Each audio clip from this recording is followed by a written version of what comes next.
Good afternoon, collectors and friends. Welcome to our 51st episode of Trading Card Therapy.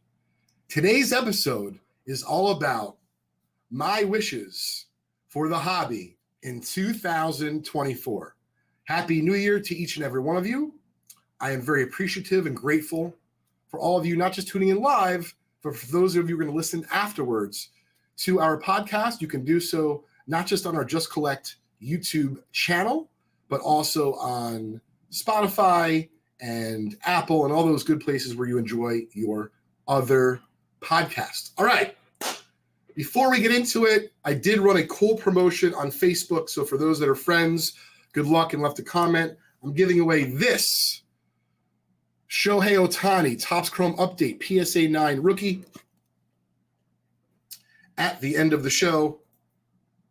We will random that off to everyone who made a comment on my Facebook page. Okay.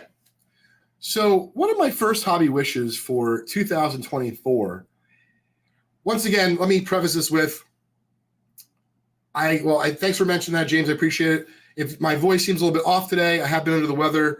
I had acute pharyngitis, which I thought I had strep the last few days. But I'm here today and happy to be here doing the show. So when I say I want to mention this before we start, it's because some of these wishes are realistic. Some of them are a little bit more far-fetched. Of course, I am trying to have some fun, but it's all in the hopes of trying to create a better hobby. Okay, so first up, my number one wish is to have a universal pop report. That's right. Between all of the grading companies like PSA and SGC and BGS and CGC and ISA, and there are some others, at some point, right, you might cut it off. But I think for the top grading companies, I personally would love to have that data all in one place. And if you take it kind of a step further, if they're showing you the data all in one place, why not connect it to all of the marketplaces? And of course, this is some big wishes here. And then you would really have that along with completed auction data, let's say from like friends like Card Ladder, all in one spot. Oh, that would just be my dream place to do my shopping for, at the very least, vintage graded cards online. So let me know what you think in the comments about the whole idea and notion of a universal pop report. Next up, of course, this is a little bit selfish for every single collector, every single dealer, every single hobbyist that has simply ever graded a card. I hope for cheaper grading rates. I hope for faster turnaround. But most importantly from the grading companies, what I truly hope for, and I think is possible, is not only more accurate grading, but consistent grading. One of the hardest things to do, and probably one of the most frustrating for people who do this part-time, full-time, is that when you're buying raw cards and you think you know the grade before you send it in to get graded, and it comes back, and not only you're disappointed, but you don't know the reasons why it graded what it did. And that could be a bummer. That could be frustrating. There's also when you're going out and buying graded cards on the secondary market. Sometimes people will ask me, hey, Late, this is an old grade. What would this grade today? Very common question. So in terms of what I hope for from the grading companies, most of all, it really is just accurate and consistent grading. All right, next up, and this isn't directed at anyone in particular, but I think that Rob Veras has done a nice job of at least talking about the subject from Burbank Sports Cards. And it really is about the notion of keeping liquidity high for everyone in the hobby. And that just doesn't mean, the person who's a casual hobbyist. It doesn't just mean for the person who is doing it, let's say, a little bit more seriously and has more money on the line. But I think that kind of anyone and everyone in between, even for the kids and the folks, let's say, that are ripping packs. You want to make sure that they have a place that they can sell their cards or off their cards. And of course, it's very easy to sell, the most expensive cards, but some of the cards that are a real challenge to sell, whether it be vintage or modern, are 50-cent cards or dollar cards. And for whatever it's worth, this video is not sponsored by anyone, but I am going to give a shout out to checkoutmycards.com. I do have an active account there with thousands of cards. It is an intricate system but yet easy to use. So if you have any questions, you of course can send me a DM, but check them out for yourself at checkoutmycards.com. It is a great place to sell some of your cheaper cards, bases, cheaper numbered cards, and cards where if you brought them into your local shop or you try to sell them in bulk, you might not get really anything substantial for them. But if you find the particular collectors that seek those cards out, believe me, those shekels add up and those nickels and dimes add up. And now I have about $2,000 in my Check Out My Cards account with about 3,000 cards to price. And that's a story for a different day. But anyway, in terms of keeping liquidity high, that's one of the ways to do it. Of course, there's many auction houses. I'm not going to name anyone in particular. Of course, do your research. Check out my buddy's website. Ryan Friedman runs it at auctionreport.com. It doesn't have all of the auction houses in our industry, but it does have many of them. And if you're thinking about bidding on some cards or memorabilia over the course of just a week or a weekend, there really is no better resource in the hobby, personally, that I use than Auction Report. But lastly, covering the idea of keeping liquidity high, I do want to give a shout out. Of course, my company, Just Collect, has been buying and selling vintage cards for, at this point, several decades. And we bought and sold over $50 million of vintage cards, and we're very proud of that. But of course, we're not the only outfit that does that. So beyond just auction houses, there are folks that handle eBay consignments. The one that I'm most familiar with is Rick Probstein in New Jersey. And I have had a lot of sales that I've done through Rick and his organization, and have been quite pleased with the numbers that I get for my cards. But of course, I sell cards privately through my email list. We have 40,000 people on the list. But kind of getting back to center, this isn't about how we sell our cards. It's about keeping liquidity high. So Rick Probstein selling on eBay on consignment is a great way to keep liquidity high in our hobby. But it goes beyond that. And so folks like my company, Just Collect, but then other companies like Grand Slam Collectibles, Nate, and I believe he's down in Tennessee, runs a great organization. If you want to deal with someone bigger, you can go to David Adams, Steve Hart, BBC Exchange. And a lot of these folks are not just competition, but they're also my friends. And so I'm bringing them up because a lot of folks in our hobby, they don't want to necessarily ship. I respect that. Of course, I'm willing to travel, not just, of course, across the United States, but really internationally. I'm here that having card shows down in Switzerland, thanks to our good friend Nick out of the NYC, and really they're starting to pop up all over the world. So I'm very excited about that. But I do think it's important that we keep liquidity high. And one of the ways to do that is to inform people, you don't just have to go to a card show and set up. You don't just bring your cards into a card shop. And by the way, I participate in both those. I have a card store. I participate in card shows. So many other ways to keep your cards liquid. And by the way, if you don't like the offers you're getting, try to get some trade or a promise to get some trade value later from like a local store or local dealer. I have a lot of deals like that with folks, and they really enjoy that. So if any of that is resonating with you, please drop in the comments what your thoughts are so far. Or if you have a hobby wish, I really would love to hear from you. This next wish, it really does tie to kind of my comments I was talking about at the end of the first point about the Universal Pop Report, which is ideally, all these companies are great. All the different auction houses, and you got Heritage and Golden, and you got Memory Lane and REA, and really countless others. And then there's eBay, and then there's MySlabs, and then there's auction platforms popping up everywhere. And of course, there's direct deals like on IG that happen all the time, Facebook groups. This is just a crazy wish. I realize it won't happen. I just want to put down that I'm looking for a Tito 6 El Príncipe de Gales Ty Cobb, and I want to be able to see that populate in, 7 different marketplaces if it's available in 7 marketplaces. I do find it not only difficult, but I feel like as an industry, according to FedEx CEO Michael Rubin, we're trying to 10x. I hope we're trying to 20x. We got to try to make it easier for our prospective customers to find what they are looking for. Hey, what's up, Jeremy? Shout out to my friend Jeremy. Sports Card Live runs one of the best talk shows about cards in the hobby. And of course, you can find myself on there every Saturday night at 10:30 p.m. Eastern time for just a few minutes. Not only rapping with Jeremy, but he has some amazing guests, and including last week was the Brian Gray. So check it out. It's already got several thousand views.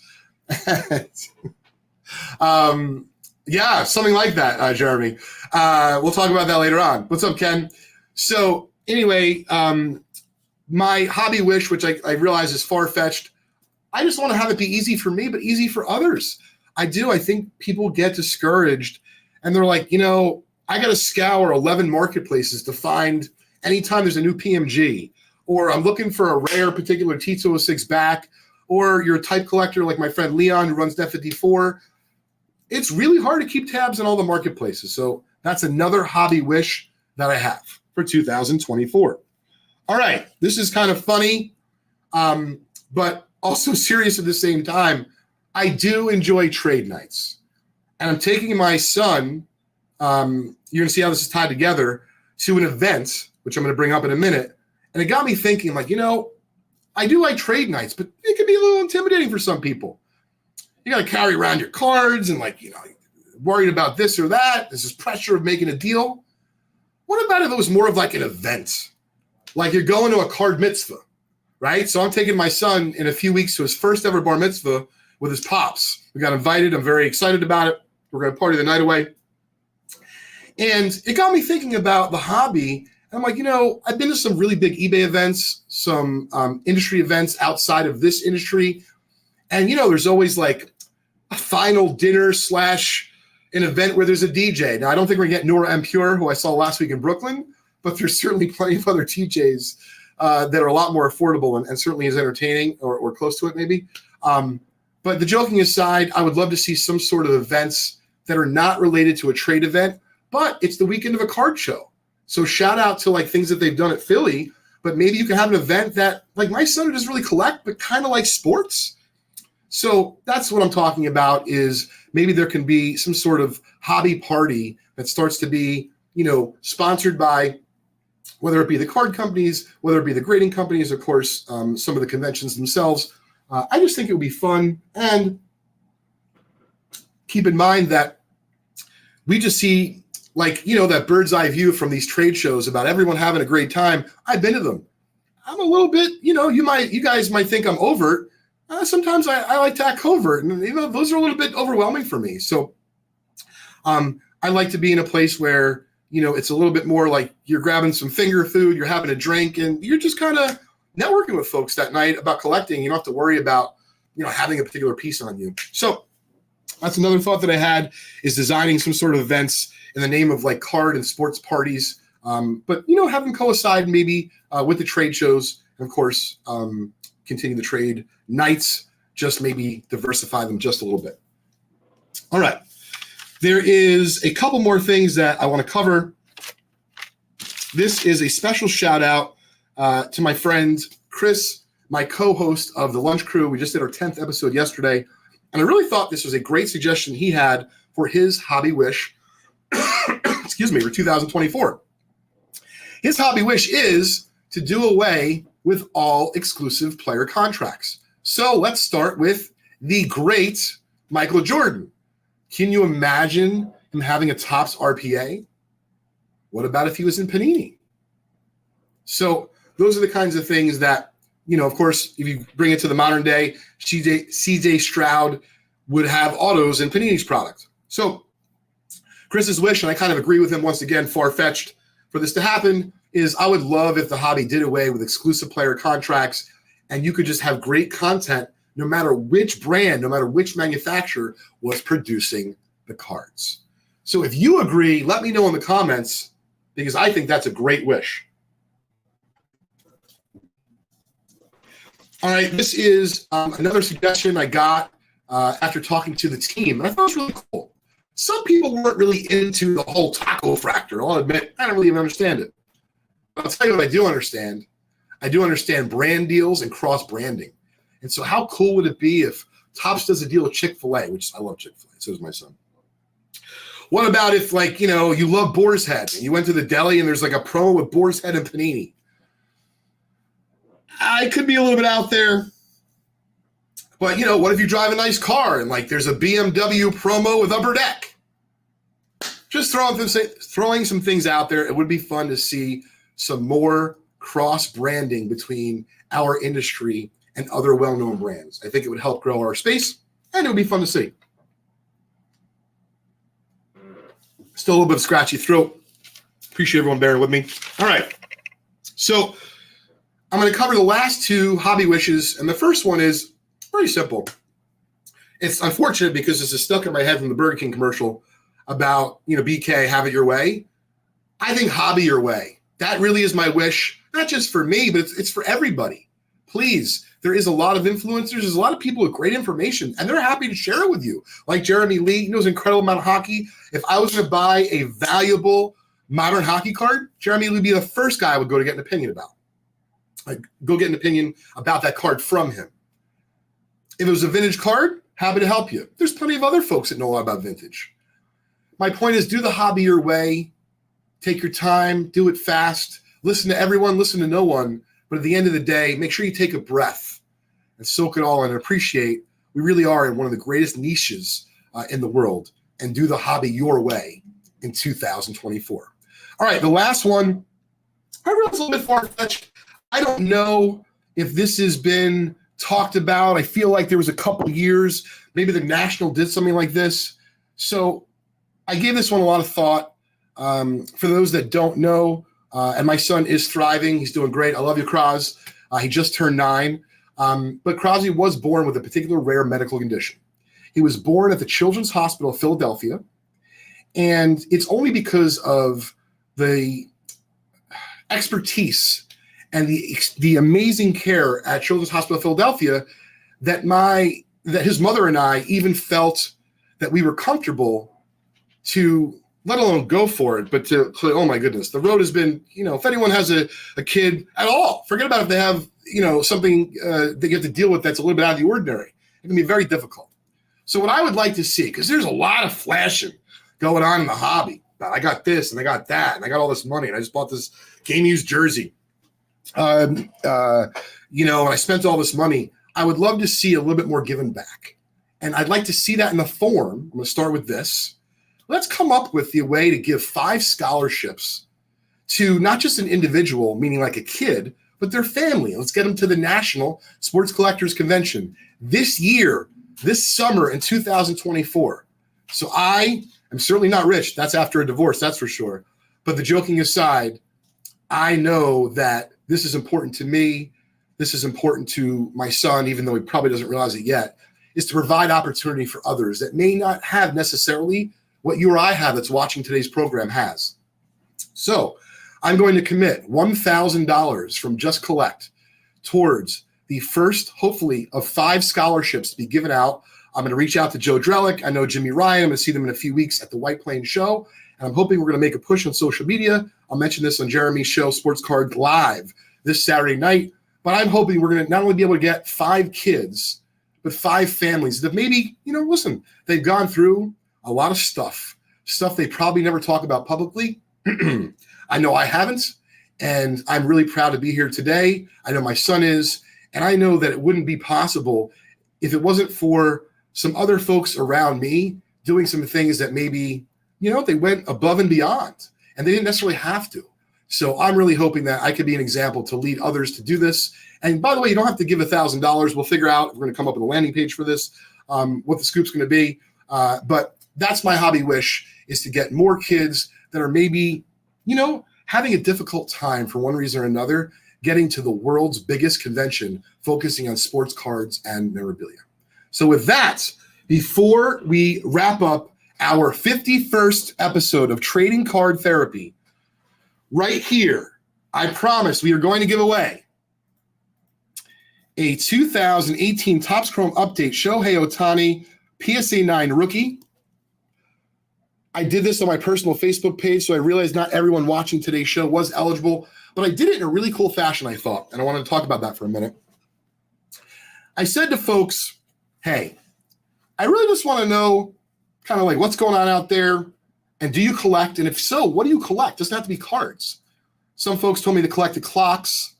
I think Larry said that, and then he said his wife collects them, and none of them actually have the same times. So I was fascinated by some of these answers. And of course, others were, I was thrilled. One of my really good buddies, his brothers from Manalapan, New Jersey, said that his kids collect because of me. I don't know if it's a good thing or a bad thing. Another person said, hey, my kid is in Pokemon cards. And so we took all of those names and we're about to do a randomization. I think, John, was about 40 names or so. And we're going to give away this card right now. I'm going to roll the dice. So you can see it right here.